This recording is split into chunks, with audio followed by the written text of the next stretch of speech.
À l'occasion des 50 ans de la station, plusieurs documents d'époque ont été affichés dans la galerie. Et c'est en compagnie d'Edmond Clary que nous allons à leur découverte. On est sur une expo photo qui se déroule dans la galerie. Oui. Alors c'est sur quoi? C'est sur les 50 ans de la station? C'est sur les 50 ans de la station. C'était effectivement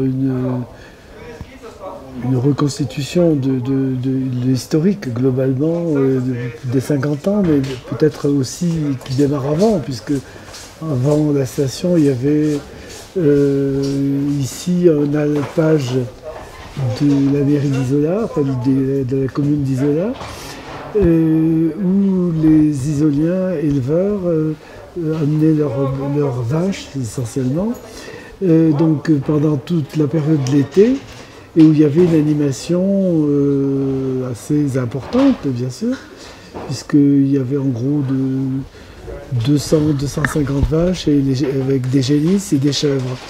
Et des porcs en plus, dans un deuxième temps. Donc effectivement, c'était une richesse importante et une utilisation importante pour les producteurs d'Isola, pour les agriculteurs d'Isola. Voilà. Là, on est sur des photos, on va dire, la station est déjà réalisée, celles qui sont derrière toi, ouais. Les photos sont derrière toi. On peut en parler? Oui, ça sera peut-être assez succinct parce qu'effectivement,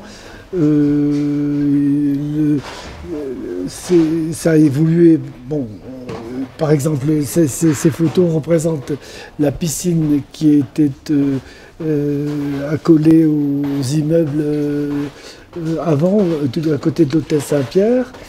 Et cette piscine a fonctionné une dizaine d'années au moins, enfin une vingtaine d'années même, et ensuite a été abandonnée. Et à partir du moment, je crois, où effectivement la collectivité a fait une piscine d'été à côté, quoi, voilà. Enfin surtout au bord du Vallon, et donc cette piscine a été supprimée, voilà. C'est bien dommage d'ailleurs parce que c'était intéressant. Elle fonctionnait à l'année et surtout en hiver, elle était chauffée bien sûr. Donc ça crée une animation très, très intéressante au niveau du tourisme, hein, pour l'hiver. Voilà. Donc c'est original et je connais pas la raison exacte pour laquelle elle a été abandonnée, mais ça va être une question de collectivité, vraisemblablement, des copropriétés ici, donc dans l'ensemble des immeubles de la station. Voilà, c'est ce que je peux dire. Oui, c'est donc l'inauguration de la route en 1961, de la création de la route internationale. C'est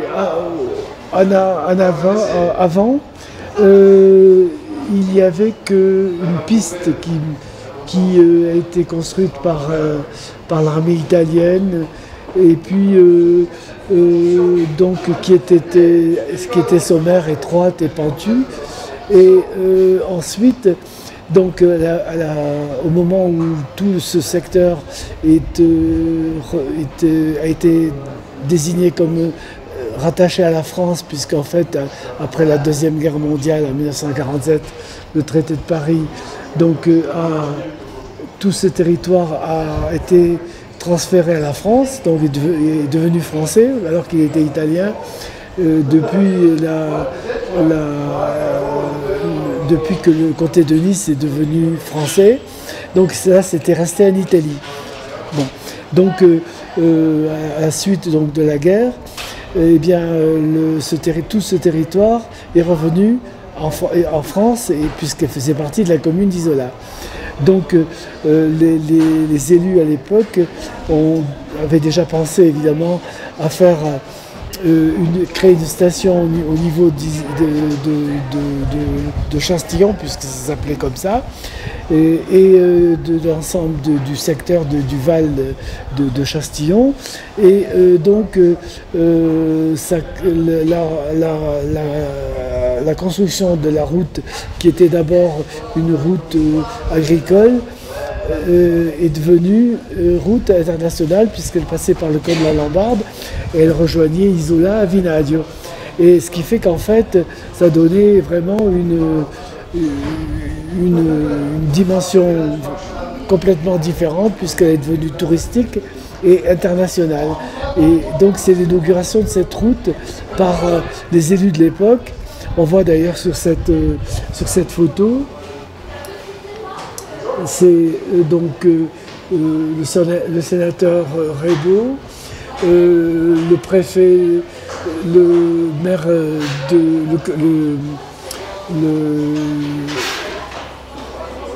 oui, je crois que c'est...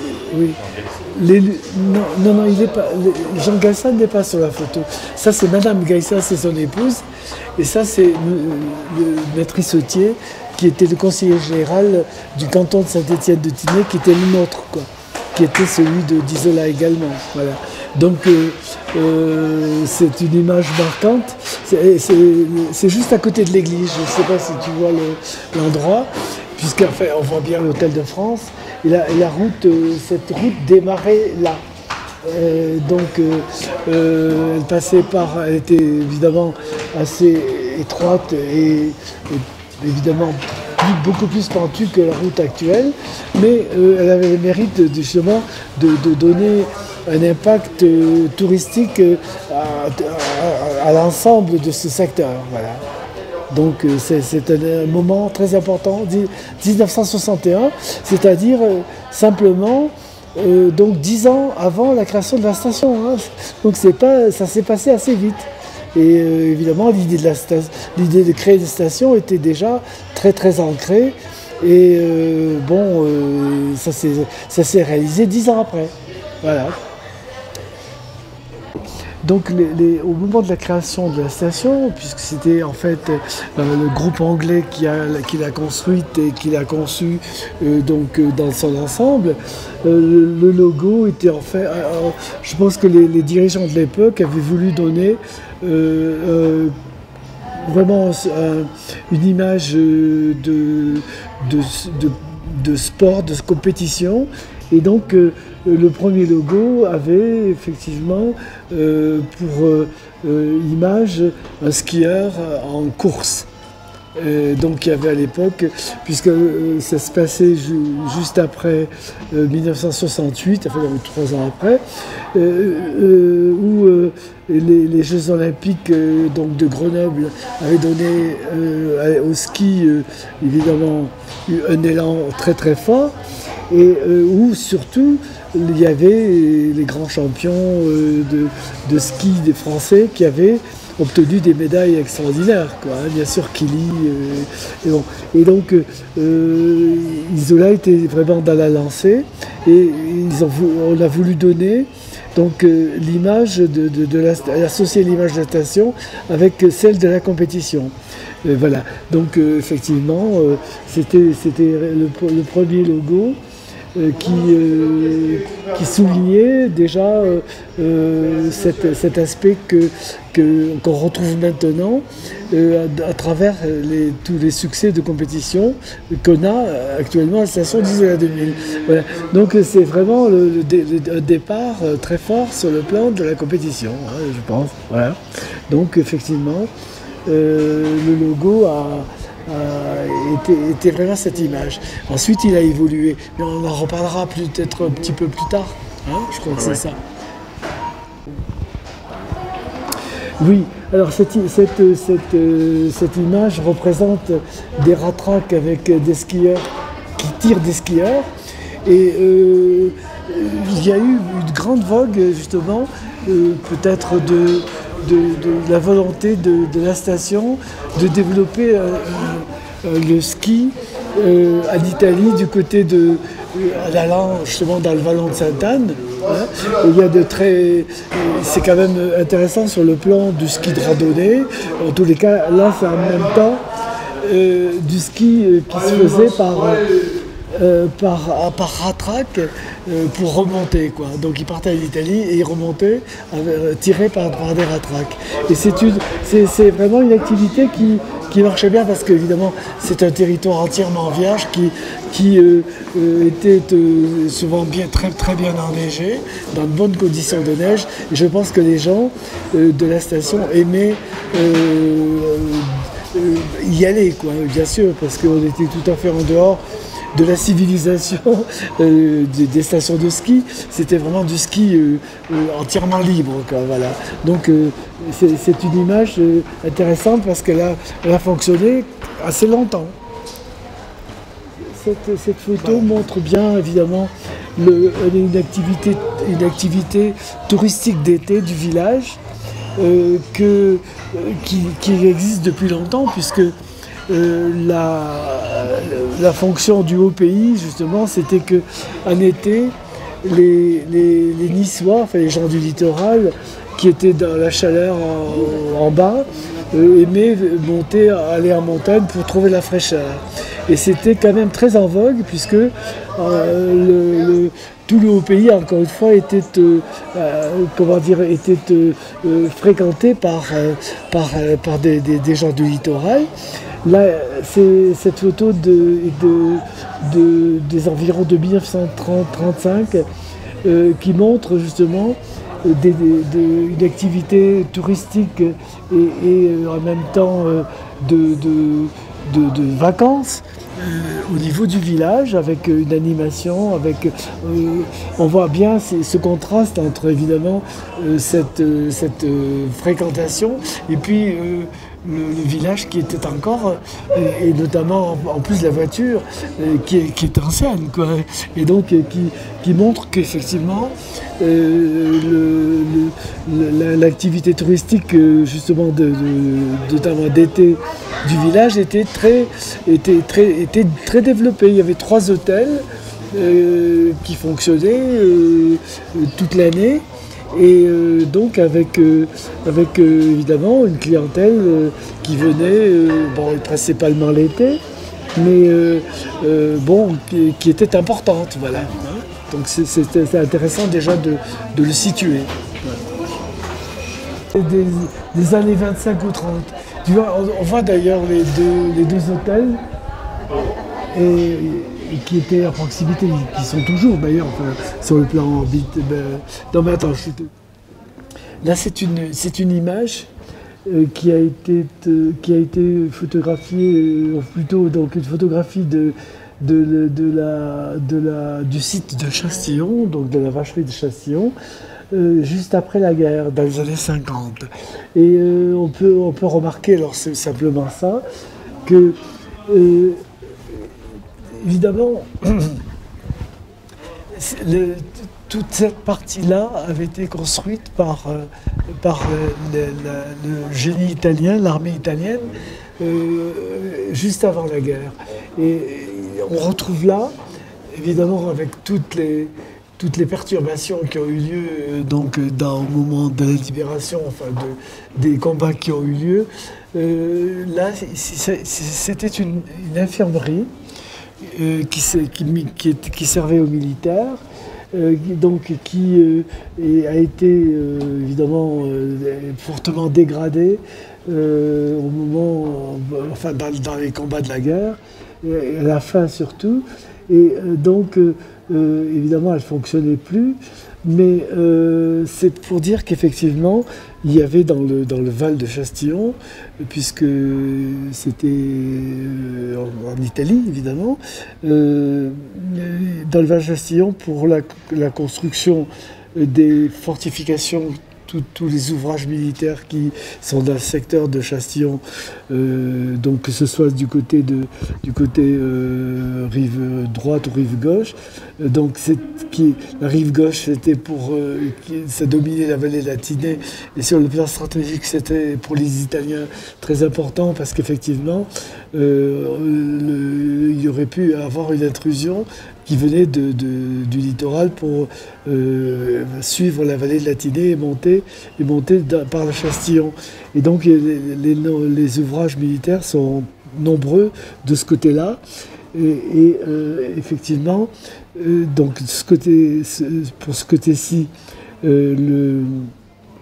la construction de ces ouvrages a demandé des travaux importants.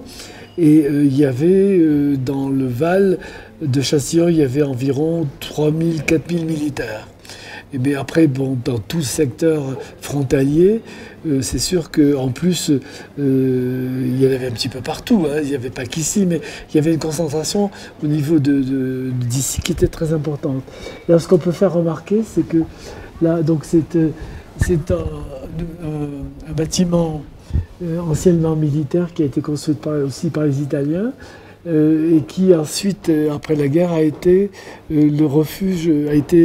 affecté au refuge du club alpin français. Et donc qui a fonctionné dans les années 70, pratiquement jusqu'à la création de la station.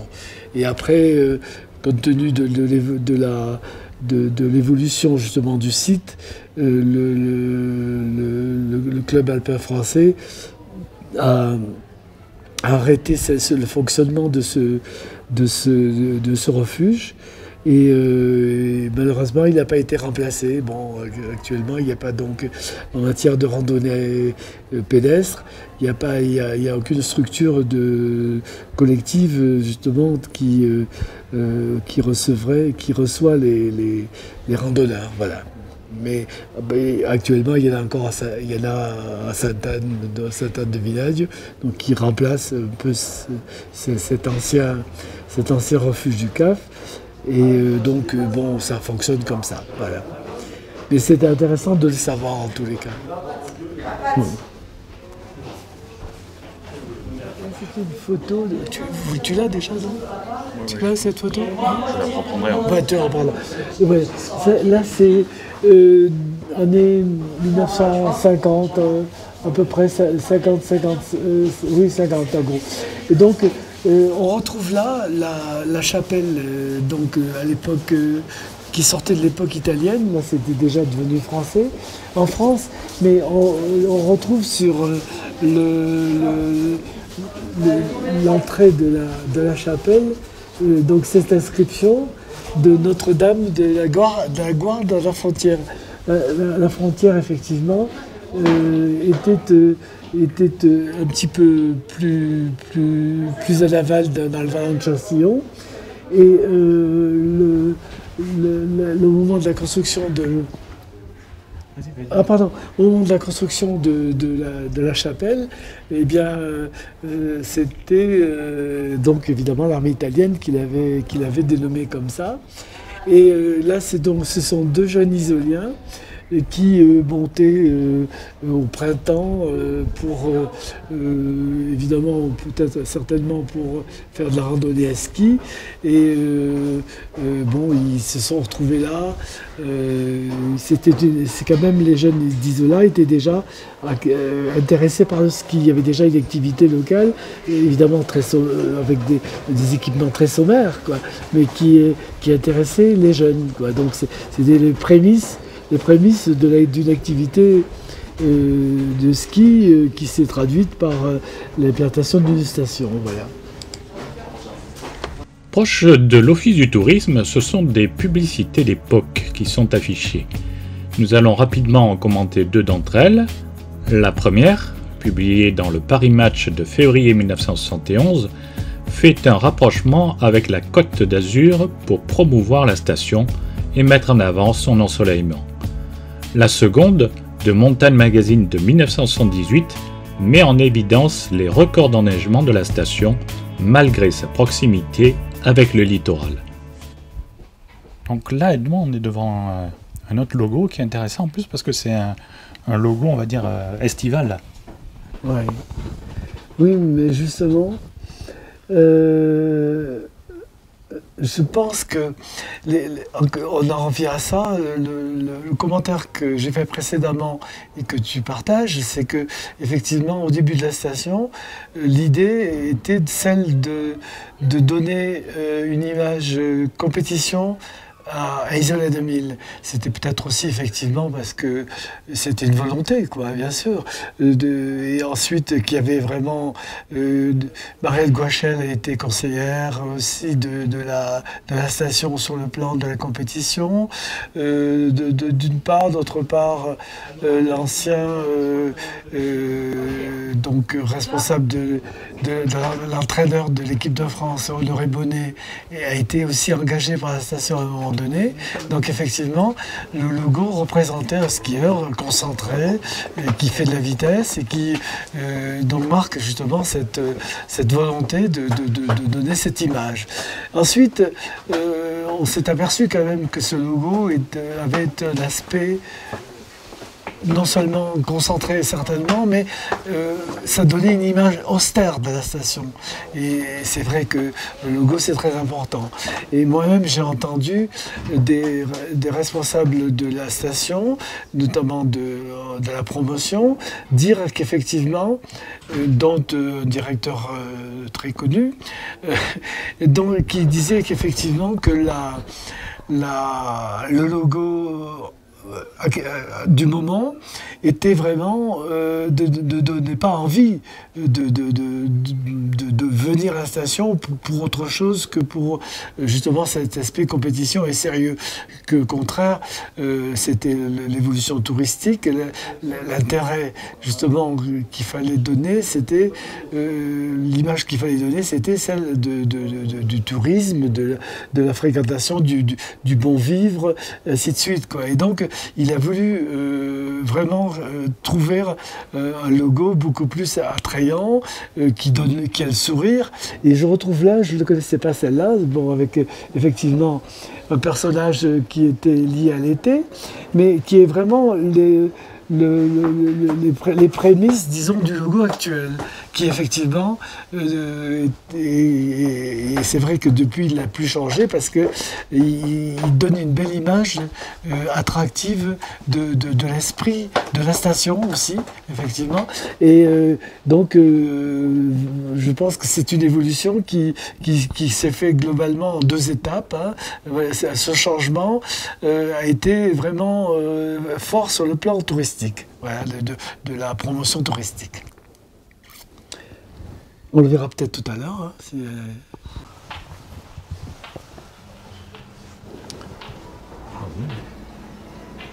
Oui, ça c'est une photo remarquable. C'est la présentation du projet de la station qui justement a donné la publicité, enfin, la connaissance, disons, de la structure globalement.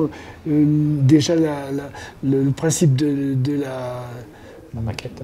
Oui, c'est la maquette, c'est ça, justement. Mais je veux dire par là que donc le projet était déjà bien avancé, puisqu'on retrouve évidemment des Anglais là, sur cette photo. Et donc, je pense que c'est la présentation, justement, qui était destinée à... qui restait d'ailleurs assez longtemps, donc au siège de la promotion immobilière d'Isola 2000 qui se trouvait à Villeneuve-Loubet. Et on voit donc sur cette photo Charles Ramy, qui était le maire d'Isola, l'entraîneur de l'équipe de France de ski. On retrouve toujours l'aspect de compétition, de volonté de compétition.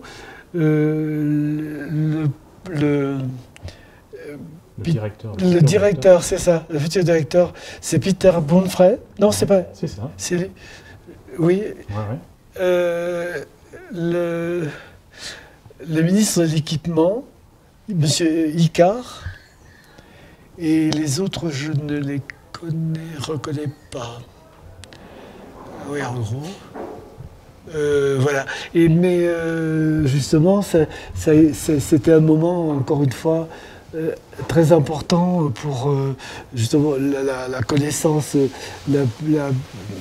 comment dire, la diffusion du projet pour immobilier certainement, parce qu'au début, c'était pas évident hein, de création il y avait de la demande évidemment au point de vue clientèle, mais pour la promotion immobilière, c'était plus compliqué. Et en tous les cas, il fallait donner un grand élan justement pour la promotion immobilière qui débutait, hein, parce que là on voit sur cette photo, ça c'est la première phase à l'ouverture de 1971-72, donc c'était l'hiver, et il y avait que cette partie qui était construite, et avec évidemment les œufs ici, ça allait que jusque là, mais ça représente tout de suite après un nombre important d'appartements qui étaient mis à la vente, et donc il fallait que ça démarre très bien. Voilà, donc le projet était présenté officiellement à ce moment-là. Voilà.